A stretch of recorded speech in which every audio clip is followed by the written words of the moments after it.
Hi, my name is Kio Griffith, and today I'm chiming in from Santa Ana Grand Central Art Center.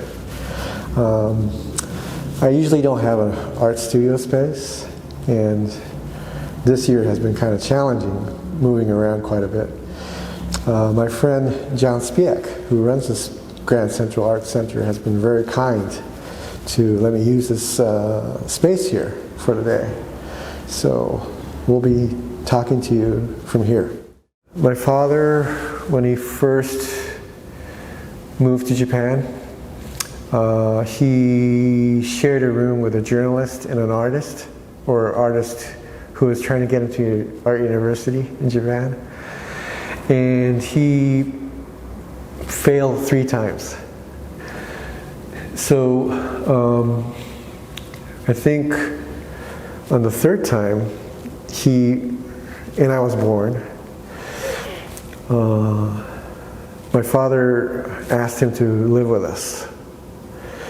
And he became a default babysitter. So he really had no other idea what a toy is. So my toys were brushes and pencils and whatever. So the first interaction I had with this artist was that he would draw something and he would pass it on to me, and I would draw something over that. So it was like call and response, basically. And that's my introduction to art. It's really kind of like a collaboration and like a communication tool. When I was in quarantine in Japan, in my mother's house, I didn't know if she was going to be able to come back home or not. So I had to think about plan B, is, vacating the home, terminating her lease at the apartment, and then, gathering up her belongings. And then I discovered these boxes of slides that my mother and my father had, and it goes as far back as 1946. My father's first slides when he, I think he was in New York, and then a year or 2 later he ended up in Korea for the war. But he couldn't really do anything because he was only a singer. So I think what he told me was his chore was to gather rice for the troops and do desk work. So, but anyway, there's hundreds and hundreds of these slides, Kodak and Fujifilm, vice versa. And I've been scanning these while I was in quarantine, and thinking that maybe this would become something, later on. And thinking about the medium of the slides that are also fading away, rotting. Part of it has fungus growing. Stuff like that. So it's photography that's also mutating in a way, right? It's become transforming into some kind of other organism. So I find that to be kind of interesting, what happened to my mother, and then this happening to the slides and the history. And then, this project at the island with the fishermen and the brides, the old ladies. There's, kind of this loose project that goes on where I take up a space, like this kind of space, and I fill out the whole floor, square footage, with some material. I've done it a few times before, and usually I would use something like this, like an aluminum foil, because of the sound that it makes. So I would pretty much furnish, have it, the whole room, wall to wall, installed with this, and then invite a few people to perform with me. And I'll give them simple instructions, kind of like Fluxus based, where I would tell them to fold in triangles towards the center. And then as the space shrinks, the analogy is that, our living spaces keep shrinking and shrinking and our rents get higher. So I thought about that too. And so as the space shrinks, you have to jump out of the performing space and you become the audience. And at the very end, the material, which is now sound, it's not aluminum foil anymore, the sound becomes an object, and the object wraps into the person who's left alone in that space, and then becomes a sound sculpture. So that's the sort of idea that I'm kind of working with, where you take material, you peel it off the space, the physical space, and then it becomes sound, and then the sound becomes object again.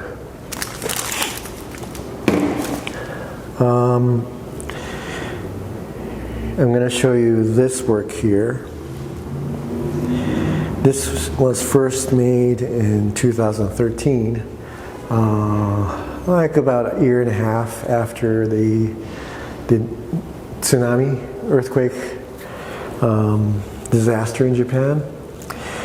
And I think like half a year or a year later, I kept on seeing these things in the news where the American West Coast would complain that all this, radiation waste is washing ashore in the West Coast.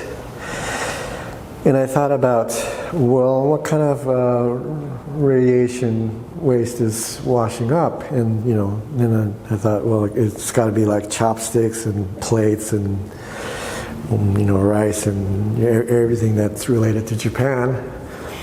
And then I thought about, well, what kind of message is it bringing us back here? Because in some ways I've heard that these nuclear reactors were made by General Electric, right? It's American made to begin with. And when it comes back, you complain about it. So what does that mean? So then I thought about these bottles, which, literally they're messages in a bottle, basically. And so it's a pun upon a pun upon a pun, but also kind of a dialogue piece that makes you think about, well, whose fault is it? Whose responsibility is it? And the radiation, what kind of message does the radiation give you? So I have these kind of radial parts built into this. And basically just pick up sound and feedback.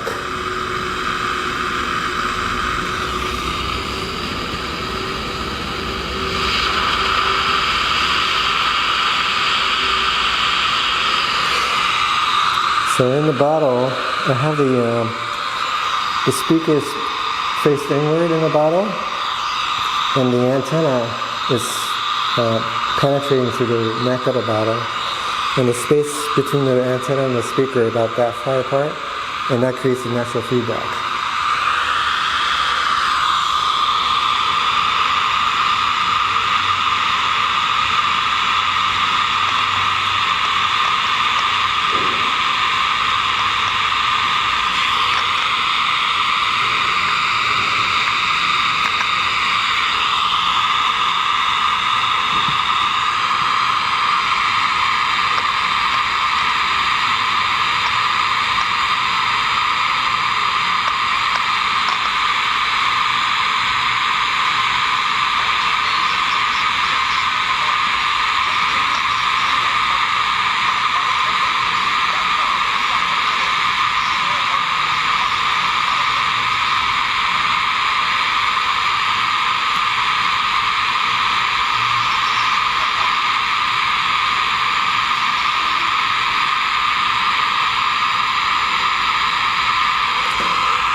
Well, it's not really working too well, but when I have several of these together, clustered, they'll create another kind of natural feedback because it'll keep picking up the transmissions among each other. So it's kind of funny because it's kind of how COVID works.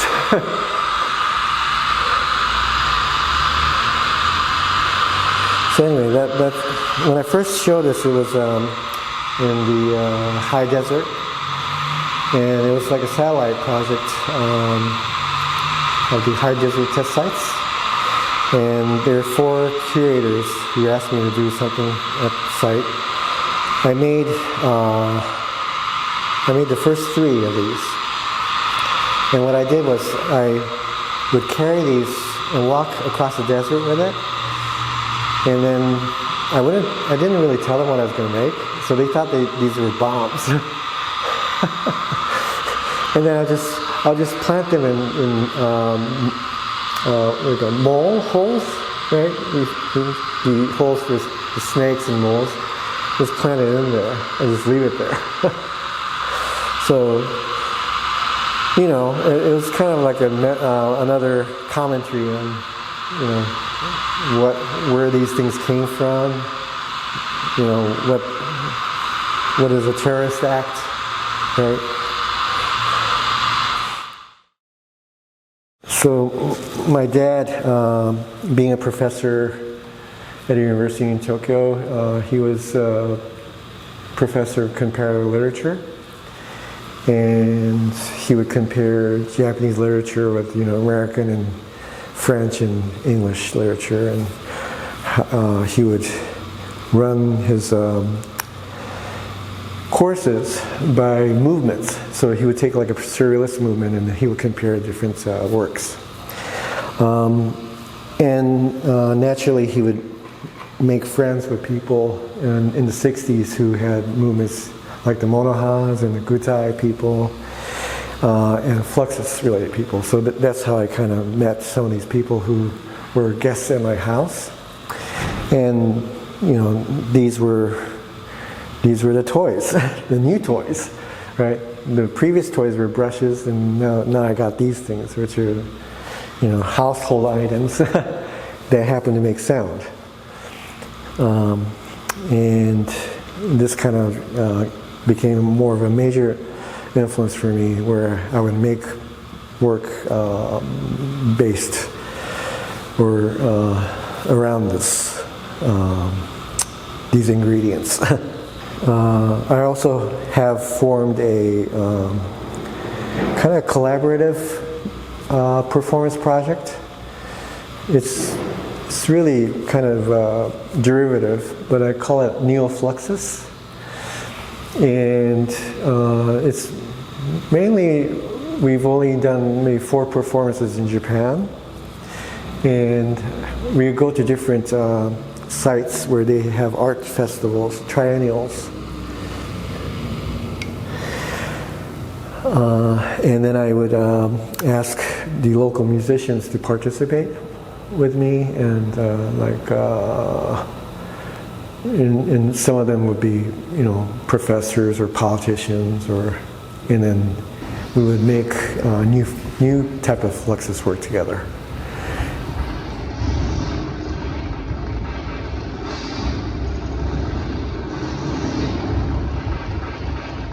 And which led me to making, you know, homemade instruments. And I would use these things to, you know, play in bands and stuff. This one happens to be an espresso bean can. Very resonant. This was one that I made that I performed at the B-Cam opening at LACMA. Incidentally, this was with Alan Nakagawa and Steve Roden and other people, since we all went to school at the same time. So I call this instrument Hakone. It has 2 meanings. Hakone is the Japanese word, so hako is box, and the nepa is sound, so it's box sound. But it's also a name of a place in Japan, famous for hot springs. So what I would usually do with this is kind of play it. And I'll just pick whatever instrument I have here, and I'll just start doing something with it.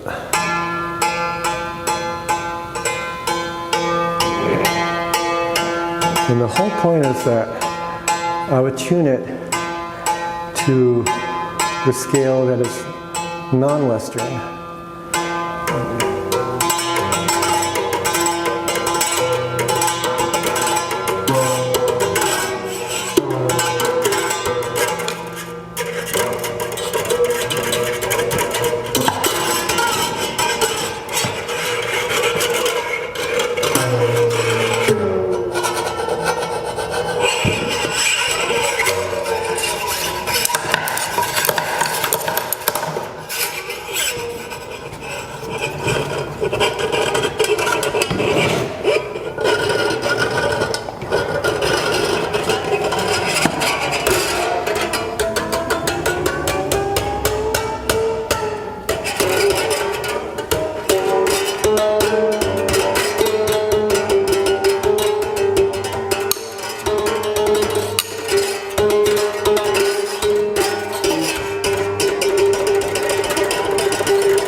Kind of like that.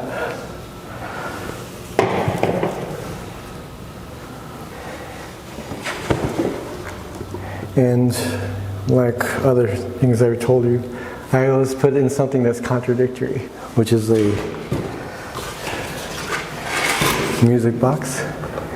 So we got this atonal thing going on in here, and I have something that's a little bit more melodic to give it that, you know, counterbalance.